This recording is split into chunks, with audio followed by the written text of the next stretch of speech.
me, I've got a long title, and I've worked for a lot of different organizations. My funding comes from a lot of different directions. And so the logo up here is the Missouri Small Business and Technology Development Centers. I'll be kind of talking about what we do to help businesses in the state. And then Missouri Chamber of Commerce is where my paycheck comes from, but they all put money into an account, so I get a paycheck on a monthly basis. So it makes me happy to see that. So what I'm going to cover today is to tell you about what the SBTDCs are. It's faster to say that than to keep saying Small Business Technology and Development Center. So if I say SBTDC, that's what that is. Give you an idea of what we do, what impact we have on the state, what is it that all the programs we have to offer businesses in the area, and then we're going to kind of talk about what's going on in Richmond, and then I'm going to give you some market profiles for this area. So you have some idea how people think in this area, and knowing how they think, it makes it easier to market to them. So who are the SBTDCs? We provide a lot of programming. We have specialists throughout the state. I have a map of where our centers are. I happen to go statewide. There's the UMKC, SBTDC at 4747 Troost has picked up Ray County about a year ago. They got additional funding from the Small Business Administration that they now have a counselor that specifically goes from Kansas City up to the Iowa border to help certain counties, certain towns, and businesses. And she's a previous business owner, so she's very well versed in helping companies. So her name's Jill Hathaway, and I'll have my contact information and her contact information at the end of the slides. But we do leadership development, the economic gardening that's up there. I'm on the national team for economic gardening. It's kind of a lot of people are like, what? kind of a name, but it's been around since the 1980s. And what economic gardening does is we take stage 2 companies, which are about 10 to 99 employees and about $1 million to $50 million in sales. And what we do with them is help them think about new strategies, new niches, and new places to go with their products or new product developments. So I'm a team leader for the Missouri program, and we work with companies on a national basis to help them do the growth. So it was developed when Martin Marietta decided they laid off about 9,000 employees in Colorado in the 1980s, and the local economic developer said to their economic developer, his name's Chris Gibbons, said, we don't want you going out there and finding new businesses. We want you to develop a plan how to help businesses grow, and it's blossomed. Their national office is now in Cassopolis, Michigan. It is in the middle of a 2,000-acre farm in western Michigan. I've been there for training. And you stay in box cars, which are old box cars from a railroad or a train. And there's a state-of-the-art facility right in the middle of this 2,000 acres. The founder of this foundation that does the economic gardening is the founder of Kitty Litter. His name was Edward Lowe, and he's got just a significant story too. But yeah, sorry, I'm trying to think of the exact words without paraphrasing too badly. But he said he made dirt by bagging, or made money by bagging dirt, to say it correctly. And he developed the indoor pet market by doing that. So, and then he noticed that there wasn't enough services for him when he was growing his business, so that's how all that developed. So it's a matter of finding opportunities, and he used his money from selling kitty litter to develop a foundation to help entrepreneurs. So I talked a lot more about economic gardening because it's one of my passions, and it's going to be more of my focus as I go forward in the next year with my job duties. Other things that we do, we can help help you analyze your financial records. The last 2 days I was in Rolla and Columbia teaching people how to put their financial data into QuickBooks. We were in a computer lab at the Rolla High School one day, and I was at Columbia High School yesterday teaching how to do that and how to get information out of their QuickBooks versus just putting it in and doing taxes.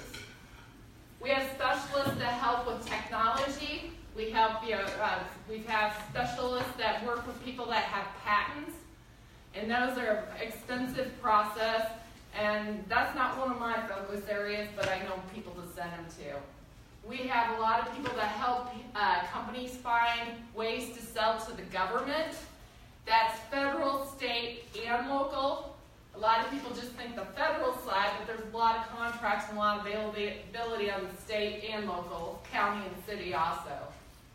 We help people find loans. We have a department at the University of Missouri that are always looking for class projects in which the students study if the company is eligible to sell to the international market. They have databases that go search potential markets across the ocean and make them companies broaden their sales. I already talked about some of the government side of things, but there's also federal and state funding from a grant side of things, and that's for the innovators, but most of the grants are there to help support research and development and innovation. Rarely do you find a grant to start a business. There are a few out there that companies sponsor that may be $5,000, $10,000 for a business plan type of competition. We've got people trained in coaching, and we've got university. We all integrate or work with universities in collaboration. So the next slide is where we're located throughout the state. There's been a few updates since this one. So the center covering you guys are Ray County right now is at the University of Missouri, Kansas City. Now the University of Central Missouri, that no longer exists. That's why there's been shifting around. I used to be at that one, but now I work for the Missouri Chamber and the University of Missouri combination. Here's the impact we make with our services. We have to track everything we do and how we help businesses. So our counselors have helped get over $1 billion in this time range of government contracts. We've helped businesses increase their sales $900 million. We've helped create jobs through that, 23,000.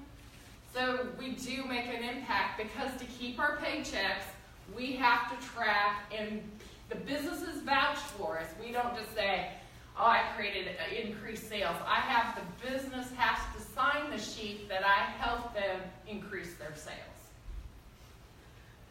Yes? Do you happen to know offhand how many businesses you've helped in Richmond over the past couple of years since you started coming down? Not off the top of my head. The ones we specifically talked about. The last time I was aware, the number was at 6 over the last year and a half. So, yeah.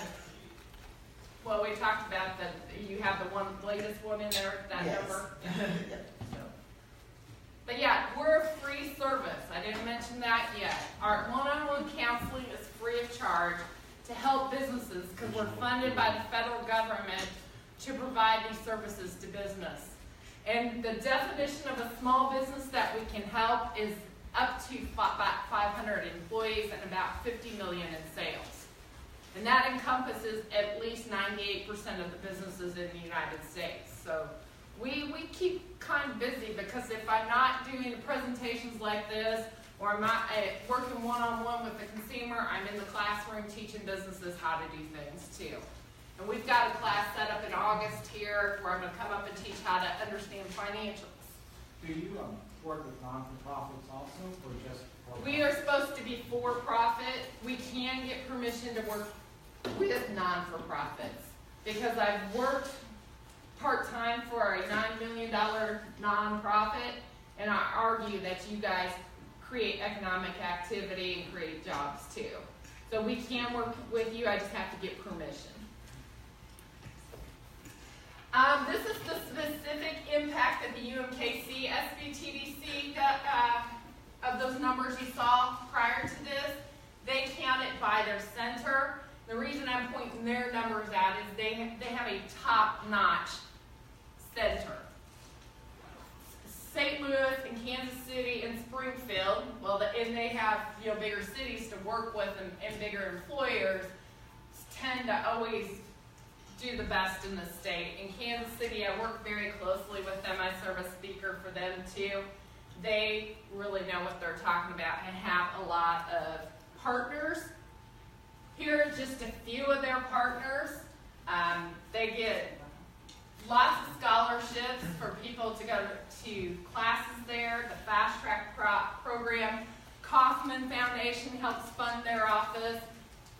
Kaufman's just a block away, so they work pretty closely together.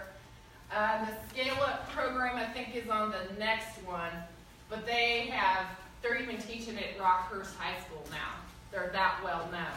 One of their programs I would love to take statewide is called Entrepreneurial Mindset, and the book behind it is something about Ice House. I don't have a specific name. I loaned the book out to one of my coworkers to read. But it's how to think as an entrepreneur, not only in your own business, but when you're working with somebody else. Because right now there's lack of engagement. People are going to their job, clocking in and doing their job, but they don't feel engaged, they don't feel they like it. So that's an issue that we'll be discussing here in a little bit too. They have a few more partners on here. They're part of the Innovation Center. There's KC SourceLink. That is all ran out of the same office that the SBTDC is at. They're off the UMKC campus, but just a block or so away. The Scale Up program, there's a lot of people I know going through that. That's a business that's been in existence for at least 2 to 3 years, and they help them grow, and they've been tracking that. And a lot of those businesses go from like $1 million in sales to $2 million within a short time of going through that program. This has some top-notch stuff that they're doing, but you can get an idea of some of the workshops that are going on. I help go do the Fast Track program. I'm a guest speaker at least once every quarter for them. But they have some of the same programs you're going to see across the state.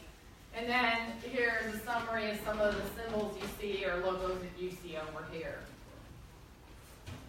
So Jill Hathaway, she'll travel up through this area and is here for businesses and to help. In fact, we try to get Jill to come up to speak to the FBLA, but she already had a previous engagement.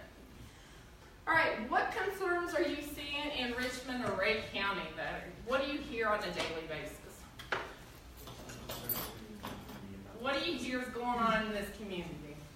From a business standpoint or just a societal standpoint? Safety is a concern right now. Yeah. We do have new businesses moving into the community, but it doesn't seem like our ability for new jobs to be created. So most new businesses that are moving in or ran are small businesses that are ran by an entrepreneur or two, and so they don't have the funds to bring new jobs. So jobs are struggling. Right. And it has to be a living wage too. That's what a lot of people are looking for. Let me ask you, students. You're in high school. What are you looking at doing? Are you thinking about coming back and opening a job in Richmond? Are you going to go to Kansas City, St. Louis, or outside the state? What's your thoughts right now? I'm curious. I know what I hear. Not coming back. Not coming back. Unfortunately. Why is that? I think maybe the size right now. I know there's a lot of new businesses coming in. Like I work at Harps, the grocery store, and we had the new tag on it, so we created a lot of business then. But now it's not so new anymore, so we're losing a lot of profit there. And it's hard to hire new employees. So I feel like maybe right now I wouldn't come back, but that's... Anybody want to add to that? What's your thoughts? Are you coming back? Well, I probably plan on living in Richmond, but I'm not so sure I'll work in Richmond. Yeah, rural communities are hurting right now, and I've heard a lot of things. Some of those top things I'm hearing right now are cybersecurity from a business standpoint. It's not if you're going to get hit, it's when. And the numbers are staggering. If the person or a business gets hacked, it's a minimum of $10,000 is what it costs that business to fix the issue. And it's a very high percentage of those businesses that end up going out of business because of what it costs them. So making sure our business is secure if it's linked to the internet. So that is a huge opportunity from a business or a future employment standpoint. I know a lot of people, in fact, a speaker at a cybersecurity workshop I went to, his son didn't even go to college. He went and got all the certificates available for cybersecurity, and he's making more money than I am, and he's 20 years old. There's just not enough people to fill those type of jobs right now. Coding. There's launch code. There's too many launches out there. I'm helping a gal that's doing a launch U right now. Launch code in Kansas City is training people for free. You have to apply, you have to interview, but they just want to get people to do coding. So there's a lot of opportunities out there, just in the computer world. Succession planning is another big thing I hear on a regular basis. The numbers show 70% of business owners right now are ready to retire. It says about a third of those are going to close because there's not going to be enough people to take them over. And it's especially hit in rural areas like Richmond. I'm from Higginsville. My cards say Jefferson City, but I get to work from home, thank goodness. But so I'm going to start working with an intern program trying to keep Missouri kids in Missouri to match them up with companies. And one of the ideas I have for developing that is maybe even interns to work in businesses where the business doesn't have any children to take over their business or want to take over the business. So hopefully we can develop that further. I know that's one huge issue in Richmond. There are so many business owners that are ready to retire, and their children have no interest in taking over that company. So they're selling out and then losing because people in small communities want to stick with people that they know. They want that familiar face. They want that hometown family. Yep. And it's just not there anymore. Yep. Well, and there's not strategic plans to raise people up from inside companies, right? If we lose a top of a company, we hire a headhunter versus, and half the time those people don't fit in. Right. Because they're not part of the culture, they're not part of the context. Right. And so one of those struggles, and I can see this completely, is there aren't a lot of resources out there to create a 10 or a 15-year strategic plan on how to raise someone up from in the company to be the CFO, the CEO, or just the one who's going to manage the day-to-day operations. That's something I can do. In fact, I put 8 videos on our chamber website about succession planning. We broke them down into topics, and one of them is strategically getting somebody ready. Because the succession plan, if it's a family succession, you want to have 10 years. Mm-hmm. If it's somebody from the outside, you plan 3, 5, maybe 7 years to succeed the business. So, yes, that's a big issue. Rural Missouri, rural Iowa, all rural areas are looking at that. Yeah, I've seen it. I've seen several liquidations in Kansas City too. Chris, what do you want to say? Maybe going with what you said, like just educating the younger youth, I guess, now that I think about it, because I have that mindset of not staying here now. But if I was educated to come back and only change this town and grow it, then we would only benefit from that. That's a great idea. And they are doing that in Northwest Missouri right now. There's Baldridge is a award that companies strive for. St. Joe Hospital's a Baldridge winner. It's a national award for businesses that excel in a lot of process categories. Baldridge is in the state of Missouri right now with 2 samples or pilot communities. There's 10 across the United States, and 2 of them are Missouri. One's Clay County, and one is Northwest Missouri, the whole corner. And Ray's kind of in that. They don't think haven't come that far down yet that I can tell. But Bethany, Albany is one of the pilot communities. Marceline, Brookfield's a community, and Maryville. And what they're doing is using the Baldridge processes to do exactly what you're talking about, to try to get their students to stay. Now they're looking for more applicants this fall. It's not a free service, but I've seen the plan. Max Summers out of St. Joe is in charge of the plan, and it sounds like a great thing to me, and I pray for success. But it takes 7 years to transform, so you need to start that now.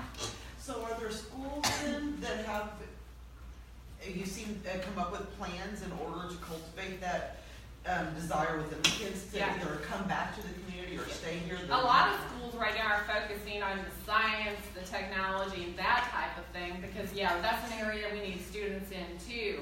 I haven't seen too many high schools focus on the entrepreneurship and keeping them to stay here. But I think if the communities all work together, I think, the light bulb's got to come on. But what I learned from the paper I read on this Baldridge process, you got to take the silos. So they're bringing people from healthcare, from education, from manufacturing. They're getting them all in a room and trying to get them to think outside the healthcare part or the education part and think outside the box and look at the community. Because they assume they know their community, but then the research proves them wrong, and then that creates that transformation. But that's a 7-year process. And we were talking before you all showed up, 77% of Ray County leaves the county every day to work. So that's a number that needs to be kind of changed too, if possible. All right, getting back to this, some of this we already talked about. Workforce and training is that they're finding the workforce isn't showed up trained for what they need them to do. And then even the soft skills of you have to show up to work, you have to do these things, and make sure you show up in the time you're supposed to be scheduled for work. A lot of businesses are complaining about the regulations and taxes. I just had that discussion with a state agency the other day. Because when employers hire somebody, they're supposed to report to the state because child support rules. And there's so many things to sign up when you hire your first employee. I told them it was just plain confusing. So they need to simplify it and give people a checklist. So I know they're working on regulations and taxes from the state and federal side, and I agree with it. Kelly, you mentioned that 77% of the folks from Ray County are going to Kansas City to work or leaving the county to go to work somewhere. Yep. What's the same statistic with Lafayette County? We're about that same number. Maybe a little bit So do you lower. find that the north to south, if you cut it in the sagittal line, you go Ray County, Lafayette County, and then put Johnson County right below Ray County, or behind Lafayette County. Is it all about that same number as you go north to south? Well, Johnson's a little bit different. Because they have Warrensburg. Because they have the Air Force and the university. But if you sit on 50 Highway, a lot of people are living the city coming in, and there's a lot of people leaving Johnson County, so they kind of pass each other. So their statistics are a little bit different. Okay. But there are a lot of people at the Air Force Base that actually live in Lee Summit. Okay. Just because their spouses and their kids and offering them more opportunities. Yeah. 47% of Warrensburg turns over each year because of the military and the college. That town's not like Higginsville or Richmond where you have the core that's always there, always been there. Warrensburg has those little pieces, but they're more transient. You just see different people getting involved all the time. Thank you. You're welcome. Alright, the existing firms or businesses kind of get ignored, but existing businesses create the most jobs. Now that's a big range. I got this from the University of Minnesota. The existing businesses create the most jobs. A lot of people are going startups, but that goes back to growing who you have and working together in growth and creating a community. Like Hamilton, what that quilt shop done to that town, and it continually built around that, that's awesome. If we could repeat that in every town in Missouri, that would be great. I did some market research for a couple different ladies. They're trying to recreate it further south in Missouri, so we'll see if they have any luck. They were very fortunate there to have one person in the community that had a nice-sized pocketbook that went in and really jump-started that. And I think that here in Richmond, John Letzick is really doing that for our community as well. Yeah. Going in and doing the things necessary, getting the infrastructure set for those other businesses to be able to come into our community. And so far, we're still feeling the economic boom here. I don't ever want us to plateau and stop feeling that. I think your proximity, and our proximity being in Higginsville to Kansas City, we're not too far out that we can't exactly. get some of that traffic. Yeah, we're only 30 minutes now from Kansas City with all the advances in the highways. So. Yeah, I know 24 Highways had an organization for probably 10, 15 years just working on getting people to go down 24 Highway and all the businesses and tourism there. So there's a lot of efforts out there. If you like books on entrepreneurship, I recommend Investing in Entrepreneurs.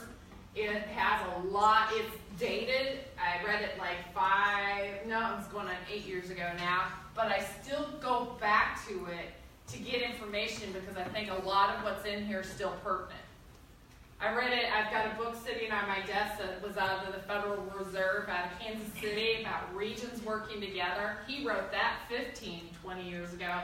It's finally happening because he's involved in the Baldrige stuff in Northwest Missouri too. The Northwest Missouri has a website and it has 2 videos on there and talks about just some of the issues we've talked about, and so they're pretty interesting. All right, the next section I'm going to show you a little bit about here in the community. I got this software. I did a bunch of charts last year. I did this one, but that's about the only one I've done that's common from last year. This is a dominant tapestry maps, and the next several slides will talk about these different colored sections. So the midpoint here is the Chamber of Commerce. I put their address in. You haven't moved, Natalie, you haven't moved since last year, have you? Nope. Okay. The red lines are 5-minute drive to the chamber. Green or fuchsia are 10-minute drive. 15-minute drive is blue. Is an algorithm that determines that based on speed limit, where the highways, streets, and stuff are at. Why I did the 15-minute drive, 10-minute, 5-minute is because a lot of people determine, including myself, where they're going to shop based on how long it takes me to get there. So that I put on top of that to do reports and stuff like that. But the other part of this dominant tapestry is it's broken down into census blocks, how the market segmentation for this area is. So greens generally think alike, the tans think alike, and then you have some yellow here in the middle. Each of these colors have more segments to them.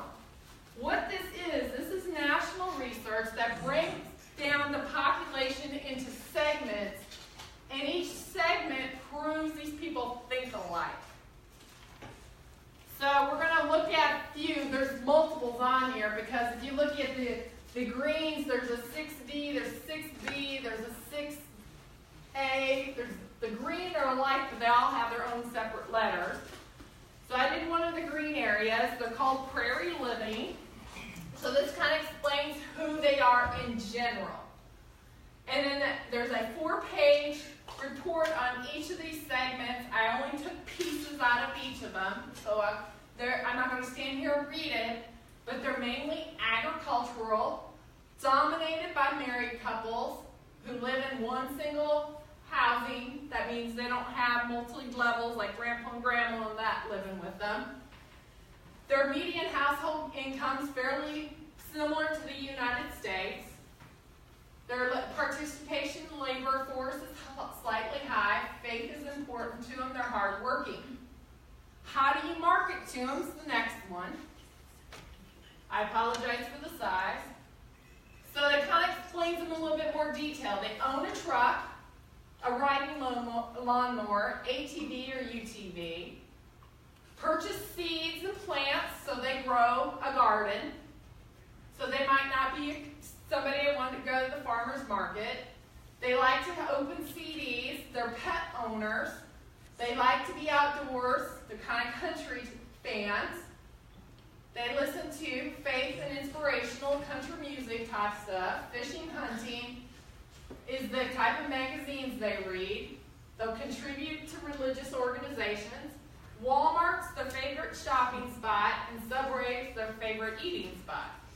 Well, you're good. And that's you got not both. about Richmond? Yeah. Because I'm pretty sure you take that one right on. Yeah. I got two more groups out of this one's called Rooted Rural.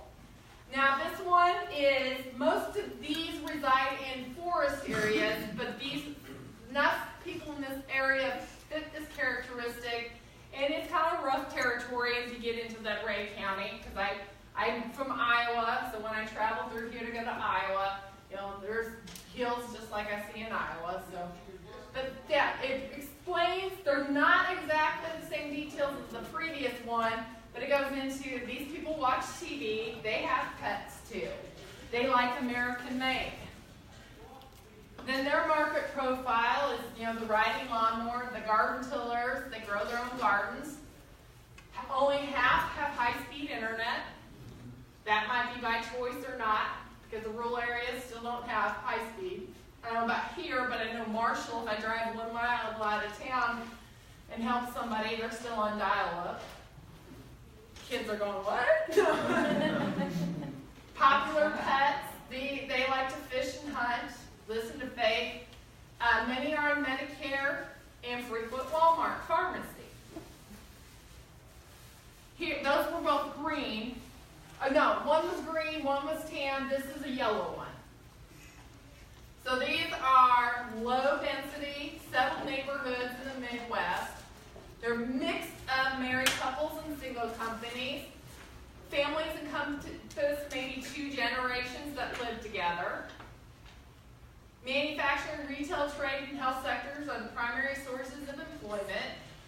And some of them might be younger and just new starting out in these areas, because this is kind of a mixed area. And then profile, again, they like shopping centers like super centers, Kmart, which is getting fewer and fewer of them. Where you frequent convenience stores to buy fuel and get lottery tickets. Tend to carry credit cards, have student loans, pay bills in person. Half of them no longer have landlines, just use cell phones. Favorite TV stations are QVC, CMT, and Game Show Network. They're fast food to go-tos, and then they like outdoor activities like camping and going to the zoo. And that's just 3 of the multiple segments up there. And in these handouts that come with these reports, it shows you in the United States kind of where those pockets are. All right, some of the last things I put up here, I've got hundreds and hundreds of slides and maps I can make. This is what percentage of this area shops online to get their stuff on the internet. So the dark purple way over that direction is 52% to 69%. And the reason there's ranges here is because it breaks down into 5 intervals, and these are all different census tracts. So those over there have the highest percentage. The light purple is 40% to 52%. What is interesting to me, and having done these presentations all over the state of Missouri, the closer you get to the city, the higher percent that they shop online. And they have more opportunities to shop. I don't know if that's because they have better internet or what the deal is. I can't speak to Richmond. I did this in Bolivar, which they're down by Springfield, several months ago, and we were doing strategic planning, and they're like, our internet's really bad. I showed them this, their highest was 45%, and they're like, we're not fixing our internet. Because the research proved people weren't shopping online because they didn't have good internet. This is median household income. The purple, light purples, where the higher income is. Median's the income right in the middle if you do a range. So you have to know what your income is, levels are, to kind of figure out, too, what businesses will be good for Richmond. If you have a business that's a luxury business that costs a lot of money, but your income level, especially in this middle area, are only $20,000 to $42,000, are you going to get them as a customer? Probably not. They have to have a good idea of the income that is here. The next slide I did because of the succession planning issue, and that's one of the things that the Northwest Missouri is working on. In their video they have on their website, they're talking about how much money is going to leave the area because of people retiring and passing away there. And I know it sounds morbid, but it's no successors to those businesses, those farms. They're going to sell those off and take that money to another state. So I did this. One of the slides is how much money is in retirement in these census areas. This is 83 million to 113 million is the dark purple. The lilac or the lighter purple is 58 million to 83 million. So again, that shows there is money in retirement. Retirees have that to spend. So if you know where your retirees are, but that's also money that they've considered their business is part of the retirement, their farm is their part of retirement. So again, that could be if somebody around here is selling their farm off, their kids inherit it, and they all live outside of Missouri, that's money going away from Missouri that you got to think about. So I was surprised at how high the numbers are, but I'm glad to see that too, that people are planning. This is the last slide. This is me, Kelly Dyer. That's my contact information. I've got cards here too. I've got brochures with the type of information I had in here. Jill Hathaway is the one that's now working in this county. She's out of UMKC. She travels through here quite a bit. If you want to talk to her, her contact information's here, or you can contact me by taking my card and I can get the information. I still work with people. I'm just going to change my job focus and do a lot more of other stuff. So, questions? I mean, we've had good discussion along the way. Any questions?